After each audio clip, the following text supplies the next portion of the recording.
ہم باہر بھی نہیں نکل سکتے کہ پتہ نہیں اب پولیس کیا کرے گی، اب پولیس کیا کرے گی۔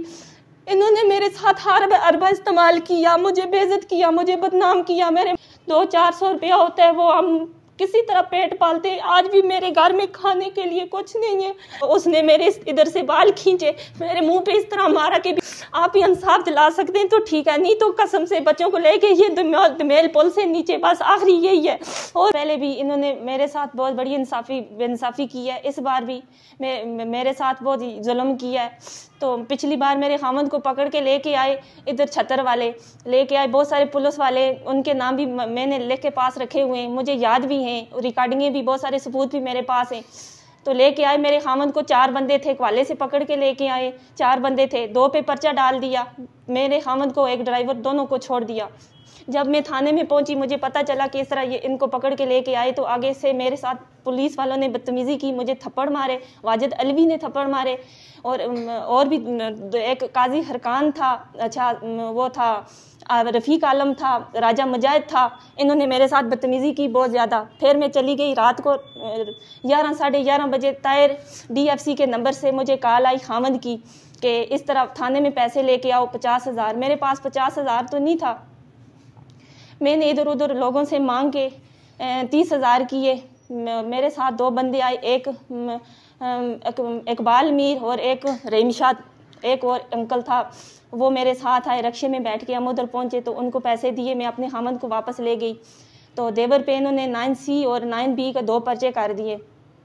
میں چلی گئی گھر، پھر میں نے IG صاحب کے نام درخواست بھیجی، پھر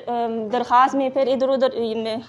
یہ اشتیاق گیلانی صاحب کے پاس آئے، انہوں نے میرا معاملہ حل کیا، کوئی آدھے پیسے دیے، آدھے پیسے انہوں نے نہیں دیے، تقریباً انہوں نے مجھے 3500 روپیہ دیا، بقایا انہوں نے نہیں دیے، معاف کر دیے۔ میں نے کہا بس معاف کر دیے اشتیاق گیلانی صاحب کی وجہ سے، کیونکہ وہ ہمارے اپنے سید ہیں، اچھے آدمی ہیں، اس وجہ سے میں نے ان کو معاف کر دیا۔ پھر اس بار خامند کو، میرے دیور کو پکڑا بلا وجہ، میں گھر پہ موجود نہیں تھی تو پولیس نے ریڈ مارا۔ میرے گھر میں میری قیمتی چیزیں تھیں، کانٹے، انگوٹھی تھی اور 40,000 روپے تھے، میں نے اوپر چھت پہ رکھے ہوئے تھے، ساس کے روم میں تھے میرا بکسا، ادھر سے انہوں نے تلاشی کی، وہ لے کے آ گئے۔ پورے ماجر کیمپ موجود ہے، پورا ماجر کیمپ گواہی دے رہا ہے کہ یہ بندے کو ہم نے دیکھا ہے، بالکل خالی تھا، مار مار کے اس کو پکڑا ہے، جس بندے کے گھر سے پکڑا ہے اس کی بھی بیان الفی ہمارے پاس موجود ہے، اور بھی لوگوں کی بیان الفیاں موجود ہیں۔ تو سب یہی کہہ رہے ہیں کہ بندہ بالکل خالی پکڑا، زخمی حالت میں تھا، 15 سے 20 بندے گھر کی تلاشی کی، 15 سے 20 گھر نقصان ہوئے۔ تو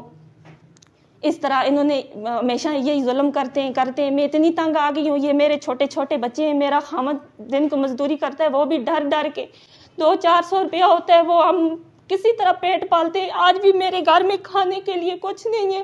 میں کدھر جاؤں، ڈر کے مارے ہم روڈ میں بھی نہیں آ سکتے، ہم باہر بھی نہیں نکل سکتے کہ پتہ نہیں اب پولیس کیا کرے گی، اب پولیس کیا کرے گی۔ انہوں نے میرے ساتھ اربا استعمال کیا، مجھے بے عزت کیا، مجھے بدنام کیا، میرے موبائل چوری کروائے انہوں نے، موبائل میں میرے پولیس والوں کا ڈیٹا تھا، راجہ مجاہد کا تھا، طاہر کا تھا، وہ رفیق عالم کا تھا، انہوں نے چوری کروایا کر کے پھر مجھے میرے پہ الزام لگایا کہ یہ اس کے لڑکے کے ساتھ اس کے غلط افیئر تھے۔ وہ ہمارے گھر میں جرگا ہوا اس لڑکے کا جس نے موبائل جس کے پاس تھا، تو اس کے ماں باپ نے کہا ہمارے بچے نے موبائل خریدا ہے کسی سے، ہمارے بچے نے چوری نہیں کی، جرگے میں انہوں نے تسلیم کیا، لیکن پولیس والے اس کو مار مار کے بولیں کہ تم بولو اس لڑکی کے ساتھ میرے غلط القاع ہے، میرے غلط باتیں کر رہے تھے پولیس والے، پھر تم اس کو ملتی تھی اور کیا کیا تمہارے ساتھ اس لڑکے نے، اور پھر کیا کرتا رہا، اس طرح کی گندی باتیں، ہمیشہ میرے اوپر الزام، ہمیشہ ہر وقت مجھے بے عزت کیا، مر تو مر، اب یہ میری عزت کے پیچھے لگے ہوئے، میری عزت انہوں نے نیلام کر دی۔ اس دن میری فیس بک پہ ویڈیو ایک لڑکے نے چڑھائی،